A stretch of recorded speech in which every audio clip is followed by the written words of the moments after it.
রামনবমীতে ভদ্রেশ্বরে হনুমান মন্দিরে পুজো দিয়ে প্রচার শুরু করলেন রচনা বন্দ্যোপাধ্যায়। প্রতিদিনই প্রচারে থাকছেন প্রতি প্রার্থী।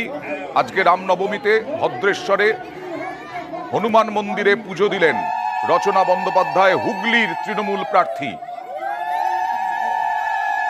আংশু ভট্টাচার্য তমলুকের তৃণমূল প্রার্থী রামনবমী উপলক্ষে ঢাকও বাজালেন।